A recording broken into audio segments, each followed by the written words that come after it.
Hello, everyone. For anyone watching, you may already know that James and I are interviewing some really fascinating leaders as part of research for a book that should be published later this year. And it's such a pleasure to have Dom Brankin with us today from the Government Property Agency. We're so excited to hear your views because we think it's so important to bring into this research and into this conversation about innovation in the built environment some public sector thinking. And having worked with you, Dom, I know that you have great aspirations and you have a great team behind you who want to make some really significant changes in this space. Can I hand over to you for a moment, Dom, and just give us all a little introduction about who you are and your role? Sure. It's great to be with you, Amy and James.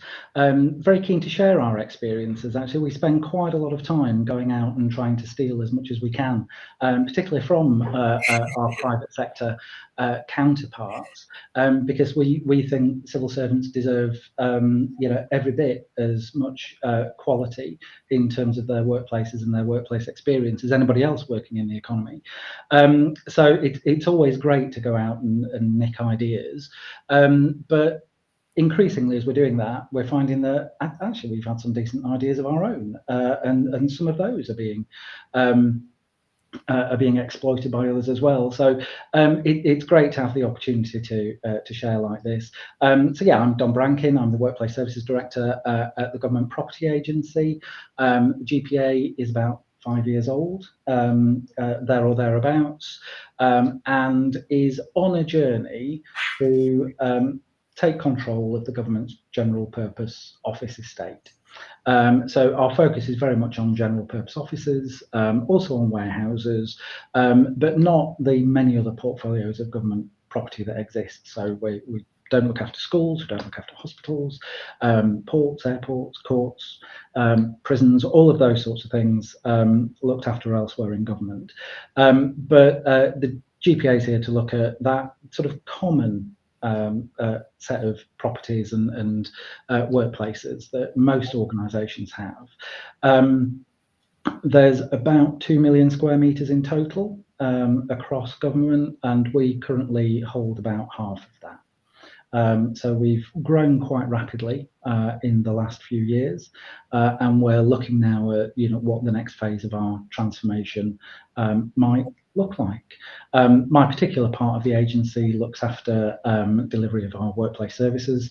It's where we invest in developing our insights and understanding what works for civil servants and what doesn't. Helps us define the service standards that we want to be delivering. We manage the delivery of those services, but we also invest in the condition of our existing estate, as well as getting ready for new properties that the GPA is creating through its hubs programme, all with that focus on how do we offer civil servants a great place to work.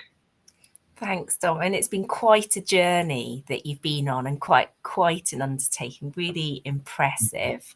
And I've been witness to some significant changes that GPA have been through recently. How have these changes impacted you? I know that when change happens, innovation inevitably happens too. There's also a need to innovate. What's been your experience, going through these changes and how it's impacted maybe your need to innovate, but also opportunities to innovate? So I think there's a number of levels where we've seen the impact of change and the absolute need to innovate in responding to that. I mean, the creation of the agency itself was an innovation to look at really changing the way that government's general purpose offices were managed. It's still not unusual to have towns and cities with several government departments holding separate properties in those places. That's not necessarily the most efficient way of managing a property portfolio. And as we take control of more of the office, general purpose office estate, it means that we can look at how can we use those assets more efficiently, more effectively, how can we focus on quality, particularly when it comes to sustainability and the environmental performance of some of our buildings. So the whole concept of the organisation is sort of grounded in doing something different, and doing that different thing to help our client departments achieve their business outcomes, but also to drive real savings. Real value from, what for government, just like any other organisation, is a big part of its cost base. Really important that we're focused on getting the best value out of it. And then when you look sort of within the organisation and the way we have grown and developed over the last few years, some of that has been about making sure we've got the right capabilities in place to set ourselves up for a future of, holding, a significant property portfolio across the country. And, that's been investing in technology, but it's also been about investing in our people. And, really making sure that we think hard about how we define the kind of capability that we need to build in the organisation, how we develop that internally, and also how we use that to influence the way we recruit and focus on retaining people. And then I think at a sort of functional level, certainly when it comes to workplace services, we've been on what is now about 4.5 year journey to transform the way we deliver our services. So the organisation was created by bringing together a couple of existing parts of sort of property operations in departments. And that included inheriting service contracts, some of which were designed sort of 7 to 10 years ago. And we've been embarking on what does feel like a genuine transformation to replace those services, but also to change our internal capability to be able to drive value out of those services and those contracts, making sure we have got the right technology in place to enable us to manage those contracts effectively, but also to look at different ways of delivering our business. So moving from what has been largely a total facilities management model to one where we have regional disaggregated services.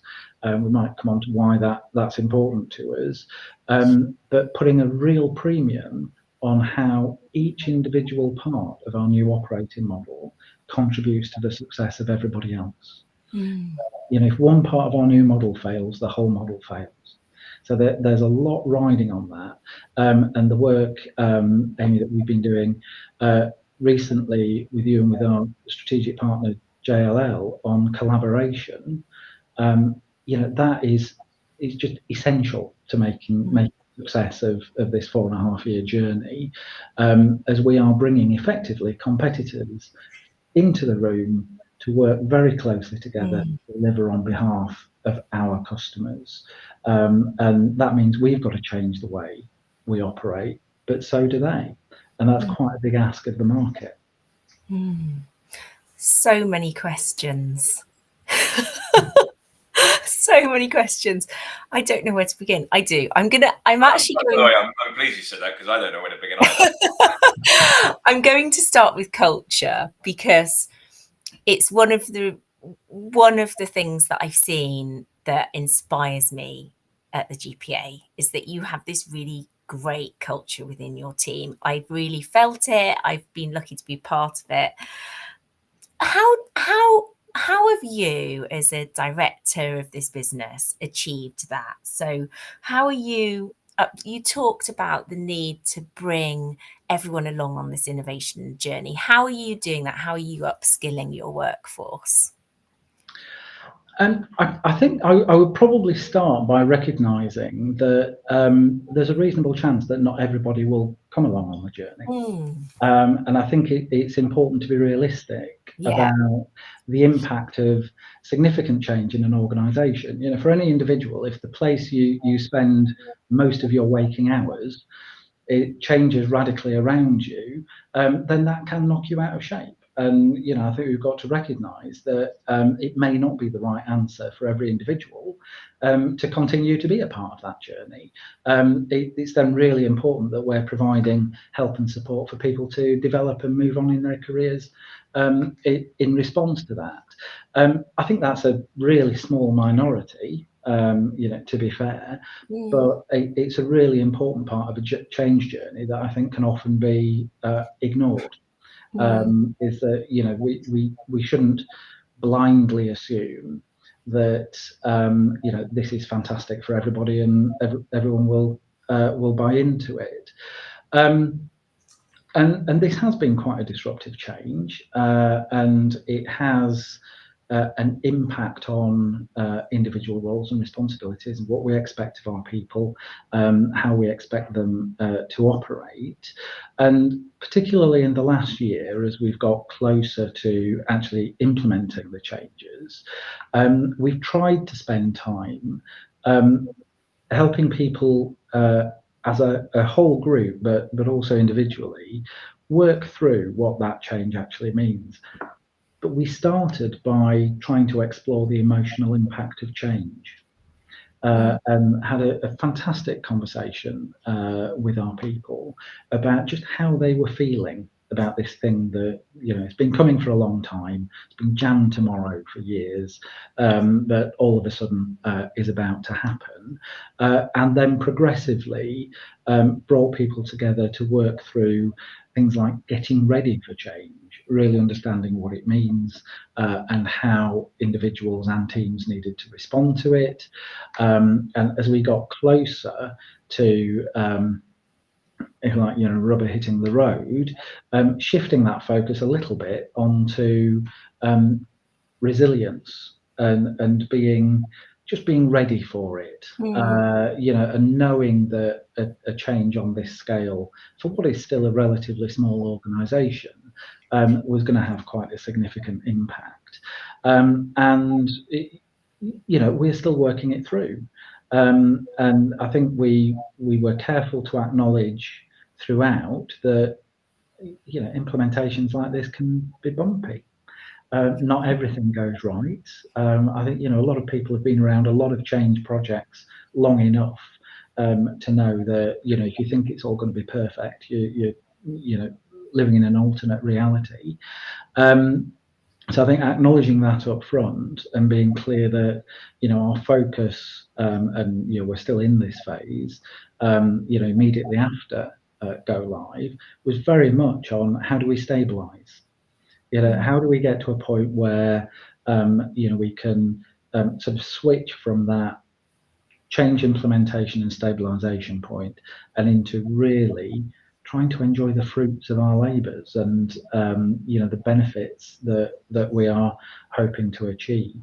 None of it's easy, and if it were, we probably wouldn't do it, because the challenge to the organisation, I think, is part of the ambition of the change. It holds a mirror up to us to try, because we've stated to the market and to our clients and our customers, this is what we're going to do differently. This is how things are going to change. So that's quite a commitment, and so we've had to really hold that up to ourselves and test our readiness to live up to the change that we're promising. What have been your greatest challenges, and have you overcome them, and if so, how? So I think, and this is probably true of any significant change, there's a degree of skepticism that are we actually going to deliver the transformation that we've promised? And because it is inevitable that things will go wrong, and given the nature of the part of the business that I'm involved in, at one level, I'm only ever as good as my last blocked toilet. So, you know, for all I'd like to think about strategic development of our services and what the future might be like, and helping to design that with my people, you know, if we've got a lift that's out, then that's today's priority, and that's what we'll have to focus on. That it's kind of the nature of the services that we deliver. So each time there is an incident like that, that just chips away a little bit at people's confidence in the impact of the change that we're seeking to deliver. And really, there is no substitute for lots and lots and lots of communication. And however much of that communication we do, we won't do enough. So we have to keep that, you know, very much at the front of our minds. We have to be completely transparent about what's not going well as what we think is going well, but also being really open about what we're doing to fix things, because things will always go wrong. A better measure of the organisation isn't necessarily whether it has any problems, it's how well it responds to them and how effectively it deals with them. And that's something that we do try and focus on, is the effectiveness with which we respond to challenges. You know, there have been times over the last 4 years where I think some people have wondered whether we would deliver this change at all, and whether we would we'd actually get through some of the gates that we've needed to get through to achieve it. And to be honest, the key thing for me has been just maintaining a focus on the prize, really, what it is we're trying to achieve, you know, which fundamentally is to improve the quality of our services for civil servants so that they can do their best job for the citizens that we all serve. That's the only reason we're here, and I find that a really compelling purpose.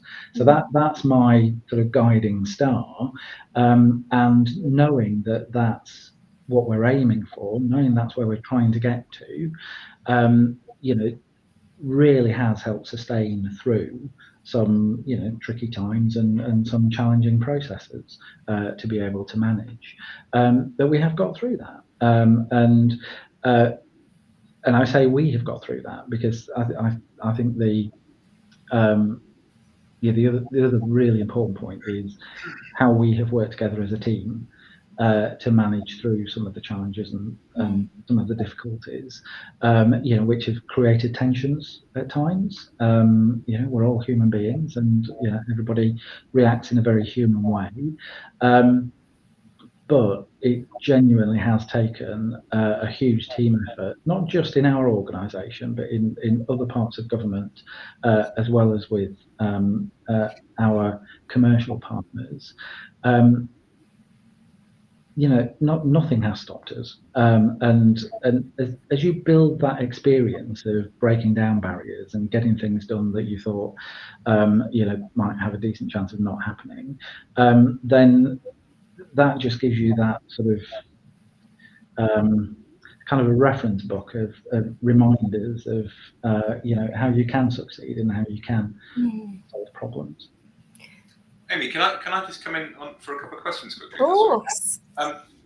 One hopefully is relatively quick, Dom, and then there's one which I want to go back onto something you said right at the start, if that's okay. After that question, you talked about the biggest challenge being scepticism. I just wanted to challenge you on that and say, is it scepticism or is there also an element of fear from some of the people about the changes you're putting in? So that was just a quick potentially a quick question. So yes, I agree. I think there is a fear element. I think it's largely fear of disruption. And what a fear of disruption, not of change. Yes, yeah. I think it is more about. I don't think it is about change itself. I think it's about disruption to, because even if today your experience is not a good one, it is nevertheless familiar. And there's probably some comfort in that. So when somebody comes along and says, I'm going to mess about with this for a bit, and you know, when I've got through it, it's going to be great, you're still, you know, you're creating a risk to an established, familiar situation, even if that situation is a bit naff. You know, and I think it's that disruptive effect that that you know does really worry some people. I think that's quite interesting, because that's almost unique for me, in the sense that change, I can understand, puts people in a very uncomfortable position. A fear of being disrupted. I haven't heard many people talk about that. I hear it talked about in the press a lot, in terms of it's a big fear and we'll be replaced and all of this sort of stuff. So just put it to you, only because you are one of the first that we've had from a public rather than a private side. Do you feel that might be a uniquely public organisation, institution type mentality, or do you feel it's more regular than that? And I don't know. I really don't know the answer, and I'm just trying to work out if that is a mentality thing. Yeah. So so I've never not been a civil servant. I joined over 30 years ago, straight from school. So you know, my ability to compare and contrast is, you know, set in that context, because over many of those years, you know, I've worked with lots and lots of private sector organisations that are involved in public service delivery. And one thing that I've learned over those years is, I guess there are some things that are unique to either side of that divide, but not many. You know, and we are far more similar. You know, particularly when you're looking at larger private sector organisations, there's not that much to differentiate them from central government or the public sector more broadly. I think. But I do think there is a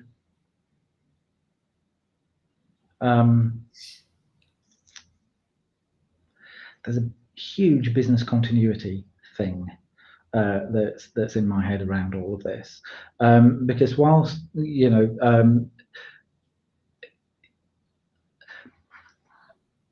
right, so I'm just trying to order my thinking here. It is a tricky one, isn't it? It's quite. Now, I think, particularly when we are joined by new colleagues who come, many of them come to us from the private sector, yeah. And a lot of people are motivated by the purpose and what it is that we're about. But very often, a lot of their reflections after a short while with us will be just about the sheer scale of the organisation's ambition. And the number of things that we are changing and transforming all at the same time. And I think that's quite common for people coming into the civil service, which from the outside might look quite monolithic and occasionally sluggish. But certainly, you know, it's never felt like that for me from the inside. And the breadth, nature and complexity of you know, what any government department is dealing with and trying to tackle, I think is so extensive that it creates, as part of it, is fear the right word? I don't know whether fear is the right word, but because a lot of what government does is deliver absolutely essential public services, the importance of not disrupting that service delivery is very, very high in the mindset, because, you know, it absolutely essential that, you know, so I spent a lot of my career in the Department for Work and Pensions and its predecessor organisations. The benefit system falls over. That is a serious issue for the country, and, you know, it doesn't take that long then for the impact of that to become pretty catastrophic. So there's always that focus on citizen service delivery and maintaining that and seeking to improve it, and that's quite a powerful sort of background for any kind of change that you're looking to introduce. And, you know, we're a bit further away in the value chain from that kind of direct citizen impact. But if I have to shut a building, that means some civil servants can't do their job, or can't do it as effectively as they otherwise could, then I can influence, the impact on citizens. So I think that always does loom large, and so maybe that's why I'm focusing more on disruption, because what we're trying to avoid is to disrupt that ongoing service delivery. What we always want to do is try and improve it, of course. Oh, you're on mute. I was just going to say, I think it's such a fascinating perspective, actually, and really illustrates how much having a very clear purpose and feeling a really, really strong sense of meaning about that purpose can really keep sustaining a workforce who are needing to constantly change and innovate. I think it's a really fascinating perspective and a learning point for everyone, actually. And look, can I just say, look at the sun. There's actual sun through my window. It's never happened before. James, I think you had another question. Well, I was going to say that was my quick question, which wasn't then quick, because it was quite testing. It was quite interesting. And I think, by the way, your point about fear is also interesting, because when you say when private individuals come into public and they're attracted by certain elements, I think stability is an aspect of it. And actually, nowhere's stable. And especially if we are being innovative and challenging and everything that we should be to progress, that's probably, it tallies up quite well, I think, in that. But what I thought was probably longer, and it's now ironically going to be probably quicker, was to take you back. You mentioned something which I think is quite interesting, which is about future capabilities. And you talked about future capabilities in your opening sort of gambit. So, in terms of what sort of workplace services, what sort of future capabilities do you feel that we need as individuals, but also the workplace needs to facilitate? And how are you sort of gearing yourself up for that preparation? That was my next. So I would start at an organisational level. As in, we have a concept in the GPA of what we call core skills. So these are 4 capability areas where we expect everyone to have some kind of capability. Might just be an awareness, or it might be at an expert level. And that's about client and customer perspective. It's about commercial acumen. It's about property market knowledge, and it's about innovation and change. So they are sort of 4 underpinning core skills that we think are important for everybody in the GPA. And aligned to that, we have over the last couple of years been investing quite a lot in understanding our capability levels across our teams. We've built a little skills builder tool that allows people to assess and their managers to support them in that assessment where they are, that then links to what I think is a really comprehensive learning and development offer to respond to areas where people want to invest and improve.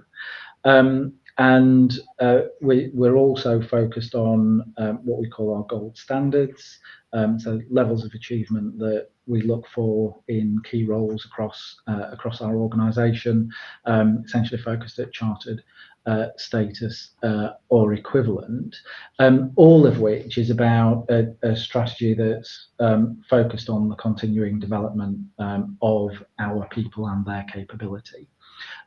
Because we know we have to be and continue to become a highly capable professional organisation, and we think those are the core elements that will allow us to change and respond then to what's happening in the market.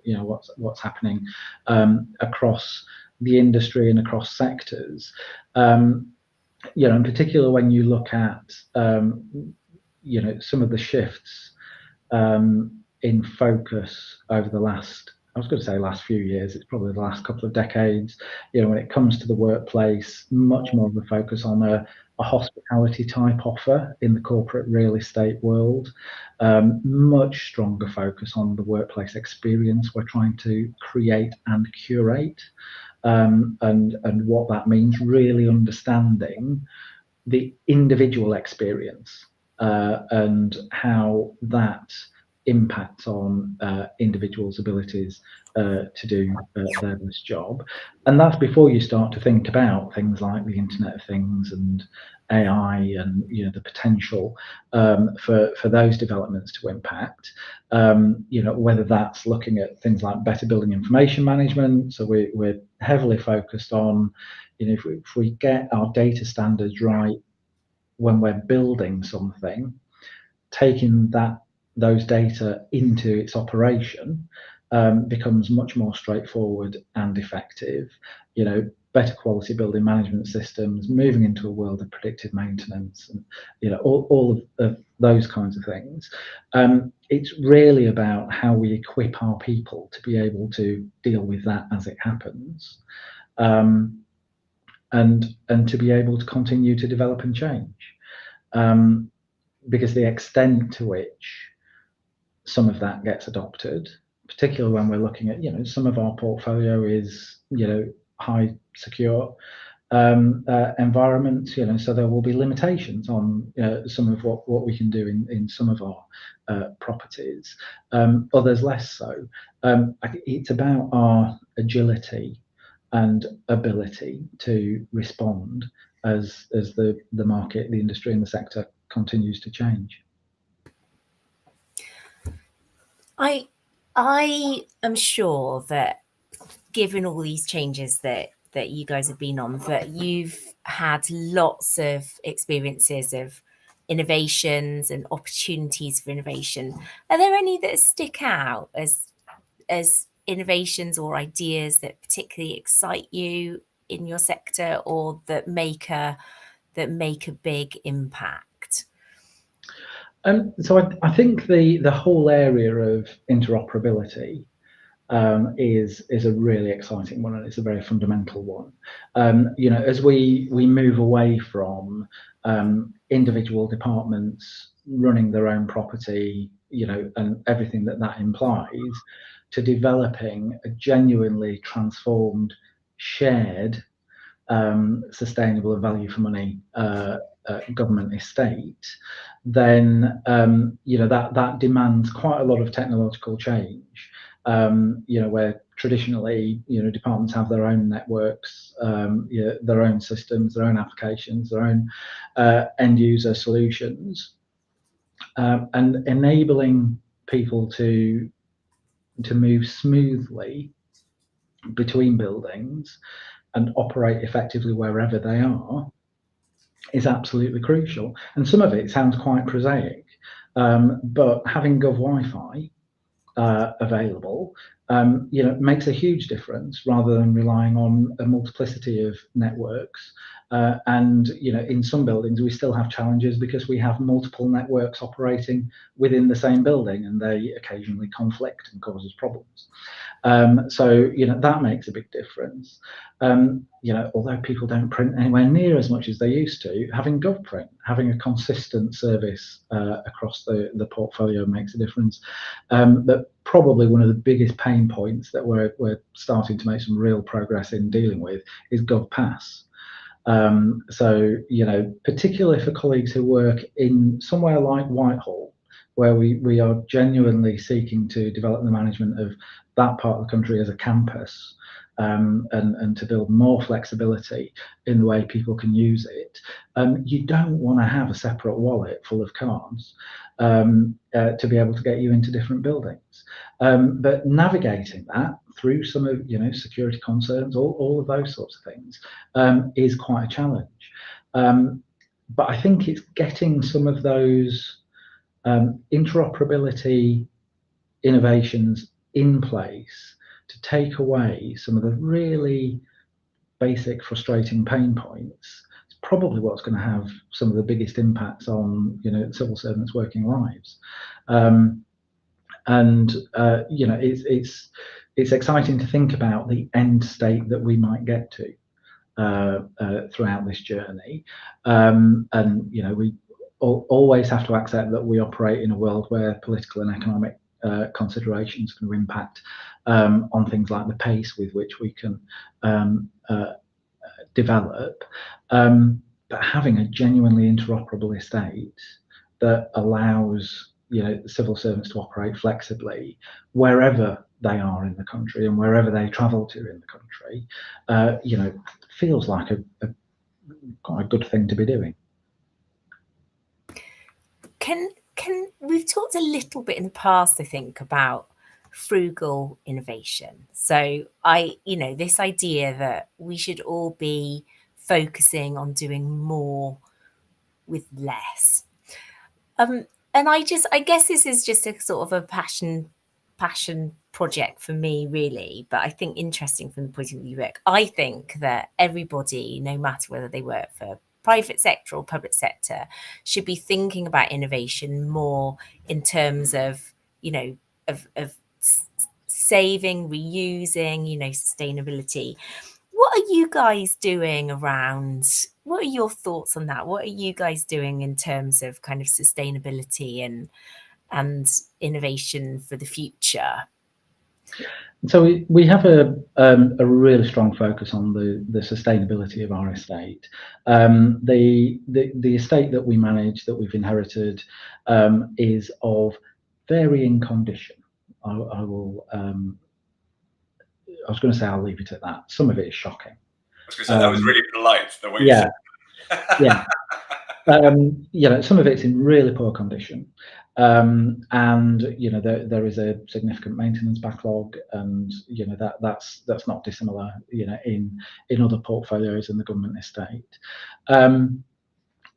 Increasingly we are starting to both create and refurbish existing properties in a way that significantly improves their environmental performance, that's continuing to get them into a condition that means they can offer a really positive workplace experience. And at the very beginning of the life cycle, investing in things like modern methods of construction and looking at embodied carbon in some of our capital development projects, taking a sort of whole organisation view of it. It is part of our strategy, that is part of our vision. Obviously, we have to balance all of that with, not least, available funding. But the business cases that we tend to develop, can demonstrate a really significant return on investment. Not least because typically we're replacing harder to operate, more expensive to run buildings, and at the same time we're very often consolidating the space that we occupy in a place. So we can improve condition, we can also reduce the size of the estate, and it's in reducing the size of the estate that we can generate some really hefty savings for government. Where it becomes tricky is cash flow, and whether you've actually got the investment capital up front. But that's why it's important that we've got really good commercial acumen in the organisation, that we are able to drive the best deals for the taxpayer. We've got a cracking covenant. Whichever part of the property or services market that we're facing into, we're good for the money. So we're quite an attractive proposition in that sense. So, and increasingly, as we grow the size of the estate under our management, we're increasing our presence in that market. So some of it is about being really commercially astute and getting good deals. But it's also about releasing, I think, some of the sort of latent capability and opportunity that lies within our teams, because our people on the ground working with our commercial partners, they understand our buildings better than anybody. They know what works well, what doesn't, what really ought to change. And I think creating an environment where we can release some of those ideas and those opportunities, this is where our innovation and change core skill comes in. We want everybody to be thinking about risk and reward and opportunities for doing something different to deliver a better outcome for GPA, for our clients and for our customers. And I suppose to finish off, very often necessity is the thing that drives innovation. you know, and the you know, occasional lack of funding might be exactly what's needed to try and think about solving a problem in a very different way. It's Blackadder, wasn't it? It said, you know, needs must when the devil vomits into your kettle. I mean, I really agree with that sentiment, that sometimes having huge amounts of funding behind you isn't necessarily a good thing for innovation. You know, it can make you, you know, if you're forced to find a solution with limited resources, people usually do, and sometimes it's better than a solution that costs a load of money. So it's harder, but it can be a great thing for innovation. James, sorry, yeah. Just one other thought that occurred to me just in response to what you were saying there, which is we don't do enough of this at the moment, but as our portfolio grows, it means we've got more opportunity to try something out on a small scale. And I think that getting into the habit of just trying things, which typically, you know, won't cost as much if you know, start small. You know, that whole concept, isn't it, of think big, start small, scale fast. If it works, if it doesn't, well, you shut it down and move on. And I think there is quite an opportunity for us there. And I'm sure there'll be so many people who would love to hear about those tests and pilots and learn from them as well. James, I think you had a question. I've actually got two, Amy. Oh. Two questions again. I like to group mine together, you see. Excellent. But no, I'm going to prep one and then I'm going to actually expand onto the other. So the first one, and I want to come back to it, but I just want to sort of prep you to get you thinking through, is around, you talk about GovPass. I'm quite interested in the attitude for you within obviously all the workplace services, whether you build, buy or partner. And I'll come back to that with a particular use case, which is, I think you said at the start, 2 million square meters, is that right, of property that you're running? Obviously all different sorts of asset as well, which I should think is really challenging on you, Dom. I mean, it's not easy. Talk to me about sustainability. How much do you get involved in that? And is that quite a pressure point for you at the moment? Because obviously you've got to innovate, but you've also got to be very, very mindful of all of the assets the government holds in terms of really driving the sustainability initiative. So does that impact you in your world as well, or are you more the people bit? No, it absolutely does. And so 2 million square meters is the total, of which we run about half. Okay. So we're halfway there. No, sustainability absolutely is a core part of our operational focus across our portfolio. We also, as part of our condition improvement investment, a significant chunk of that is focused on our contribution to getting to carbon net zero, and that is one of our strategic objectives as an organisation, is our contribution to net zero. And you know, we're making decent progress there in terms of, you know, our investments in whether it's technologies or, you know, still, you know, some of it's as straightforward as LED lighting making a difference, but we do also run a district heat system, and so investing in decarbonising that, because that's a very efficient way of us contributing. Sorry, a deep heat system. Yeah. So we operate a district heat system in the north. It's quite a broad range of assets we're responsible for, and that does mean that actually by investing in that system we can have quite a significant impact. So we've already reduced its operating temperature quite a bit, and projects over the next couple of years will continue that journey. And sustainability and the environmental performance of buildings is something that's really important to our clients and our customers as well. You know, civil servants want to be a part of that journey, and you know, want to be playing their part. Now, obviously, the built environment is just one element that contributes to net zero in particular, but it can make quite a significant contribution. So it's really important that we are demonstrating at all times that we are doing our bit and making a difference. So yeah, all aspects of the performance of the built environment, it's really important then to be able to triangulate that with our customers' experiences in our buildings, and there's where investing in developing that insight, we are talking to customers about that contribution in terms of sustainability, as well as whether they're happy with the general tidiness of the place where they work and the attitude of our people who serve them. Okay, and so with that in mind, in terms of, let's use sustainability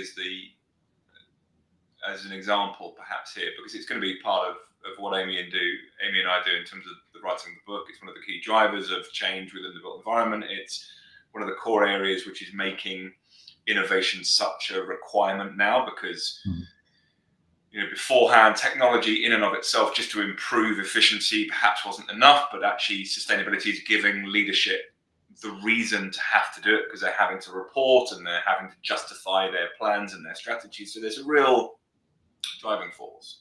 When it comes to instigating the change, from a public perspective, are you more likely to build your own solutions? Are you more likely to just buy them, or are you more likely to sort of partner with innovations which are already pre-existing? What's the path that you take within workplace, or is there no sort of exact science to that? How does that all work?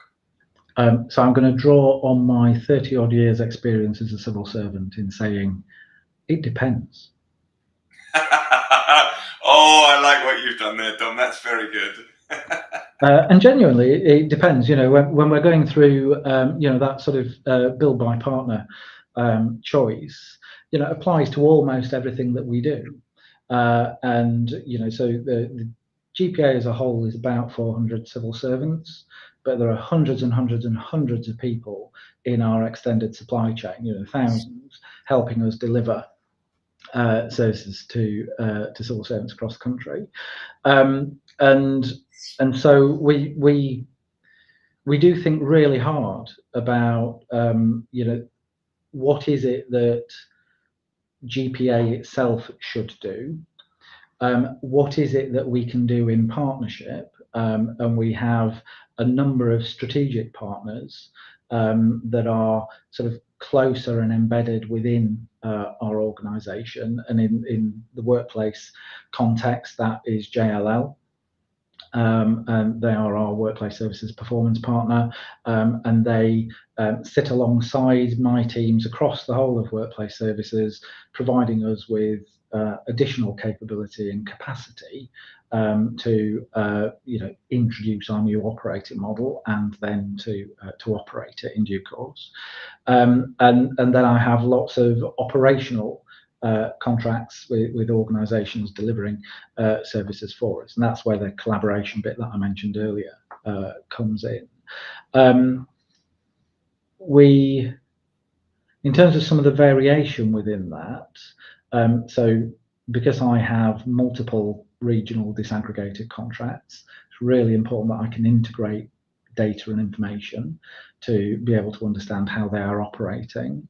And both those data and the platform that we use to capture it and to use it are owned by GPA.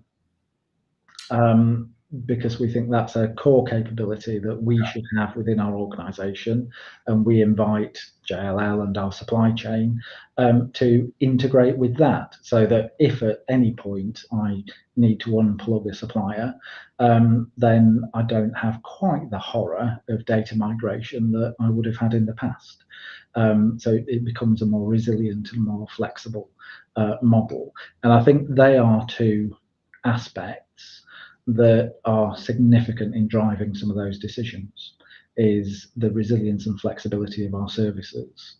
So it's still not that long ago that government and others were impacted by the collapse of Carillion, And our decision making has to be influenced by understanding what do we do to avoid not necessarily another collapse, because some things we can't control, but we can control the potential impact that something that might have by designing our operating model in a different way, and that's what we've tried to do.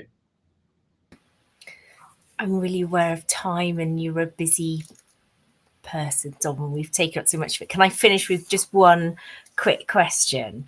What's your vision? Where do you hope the GPA will be in 5-10 years? What do you hope that you will have achieved and delivered? Go on, Dom. I dare you to start with "it depends."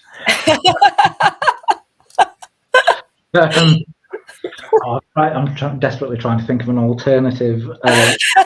Meaningless quip. Yeah, exactly. Let me consider all the options. Yeah. So,